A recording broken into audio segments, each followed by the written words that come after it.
So in this video, we're going to start to take a look at pointers and addresses, and I'll probably have a few different videos that really touch on this idea, and it's something that you're going to see sort of consistently as you're working in C and lower level languages like C.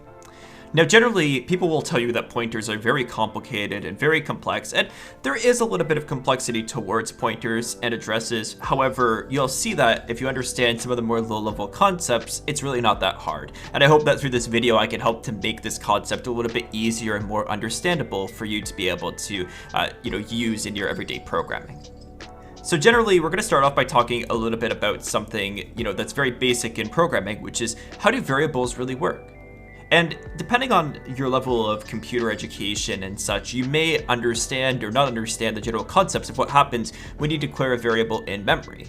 And here's generally the idea, right? So you have all these different blocks of memory on your computer. So all these different little blocks. And every single one of these blocks has an address associated with it. And each address is unique to each block.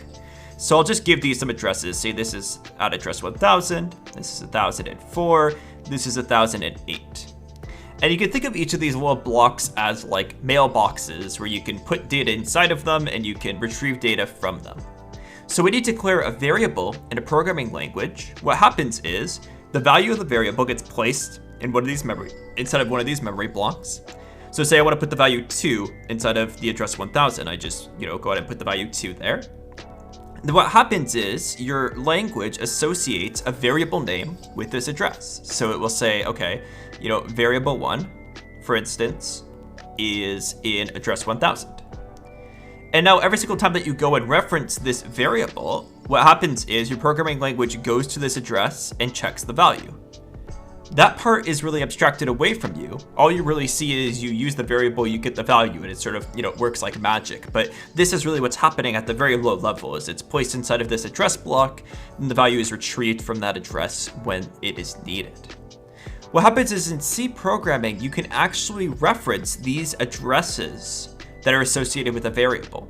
There's a lot of different reasons why you might do that, and we'll talk about some of those reasons as we go on through this course. But I want to show you that general idea first. We'll come over to our operating system here, which has locked me out, log myself back in.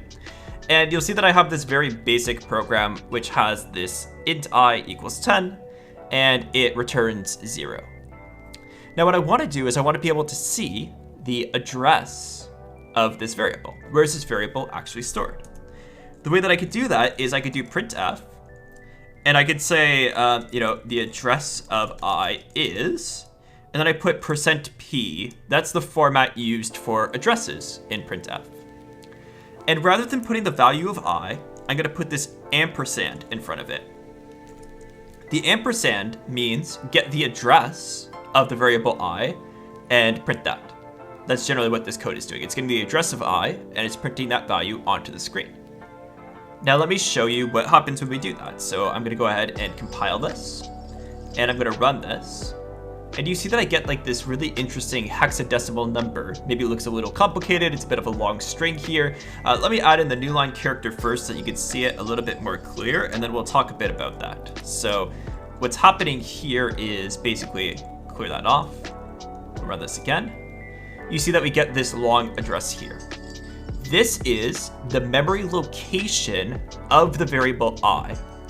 Every single time that we go and reference this variable I, what C does is it goes to this location and it checks the value.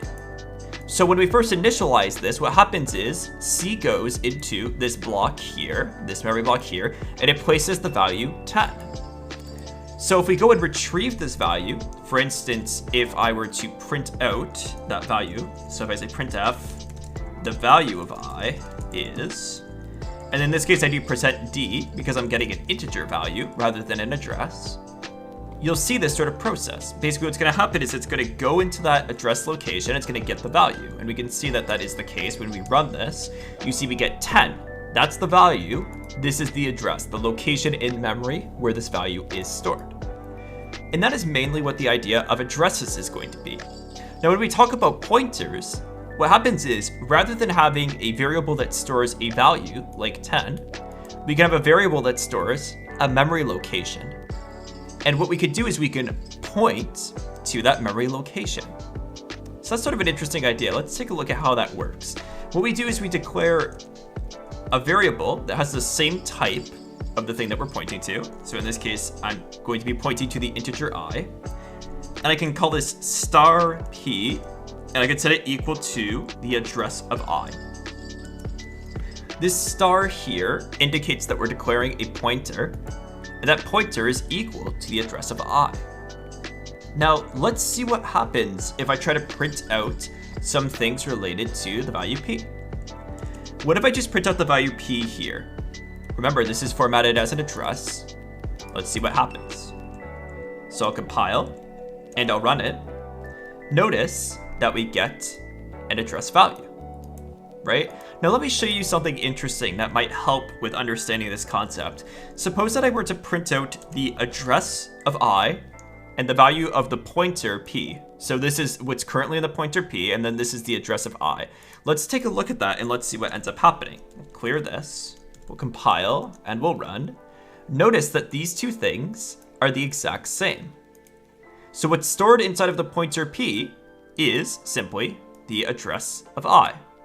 Okay, so that hopefully is an intuitive idea, right? That this is really just storing an address.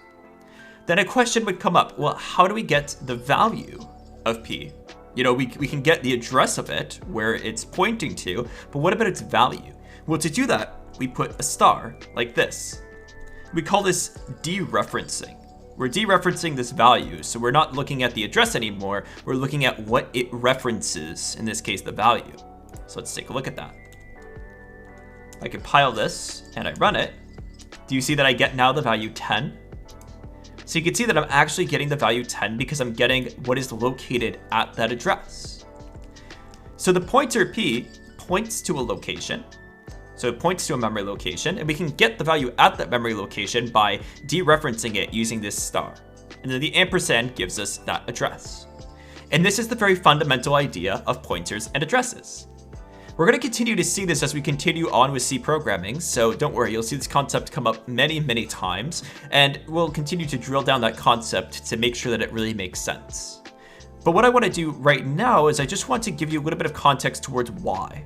Why pointers? Why would we want to do something like this? Well, if you've taken a look at some of the low-level videos that I've posted online, or if you've taken a look at anyone else's low-level programming videos, you'll know that in a lot of instances, we need to do some of this memory manipulation where we have, say, data that's stored in consecutive blocks of memory, and we're able to get the first block and we need to move to other blocks. So let me give you an example. When you store a list of values, say you have the values 1, 2, 3, and 4. What happens in memory is they're stored like this. 1 is in one block, then 2 is in the next block, 3 is in the block after, and 4 is in this block here. And now, again, let me talk a bit about addresses. Suppose that these have different addresses. This is address 1000, this is 1004, 1008, and 1012, we'll say. So these are just like decimal addresses incrementing by 4 each time. What happens is, when we're looking at this list of numbers, inside of the internals of your programming language at the very low level, what's really happening is your programming language is storing a reference to the starting point of this particular list of values. So we're storing a reference to this particular starting point here. If I want to get to the next starting point, what I do is I start at this point, and if I want to move to the next index, I take this point and I add, in this case 4, to get to the next address, which is this one here. And then to get to the third address, what I would have to do is I'd have to add 4 once again, or adding 8 in this case to the original pointer to get to here. This is actually the way that things work at the very low level. So by being able to work with pointers, you can actually better understand how this memory is really being managed at the lower level. And when you work with C and you work with things like arrays and strings, you're really going to be working with pointers where you have a reference to the beginning and you need to be able to get to other values inside of those lists of values. So this is really why we typically work with pointers. There are other advantages to working with pointers as well. If you're familiar with ideas like pass by reference for functions, rather than passing a value into a function, we pass an address of a value into a function. The function can then change the value at that address, allowing it to be updated without needing a return. And this can let us do things like manipulating multiple values without having to return multiple values, right? So there are a lot of reasons why pointers are used, and there are a lot of different ways to use pointers. And as I keep saying, you're going to see a lot of these as you continue to learn C programming. So this gives you a very high-level introduction to really what are pointers and why are we generally going to use them. In the next few videos, I'm going to be talking about some other concepts, but we're going to see these ideas of pointers again as we're doing things like taking inputs for values and this type of idea. So we'll continue to drill in these types of concepts as we continue on with the remainder of these videos. So thank you so much for watching, and I'll see you in the next video.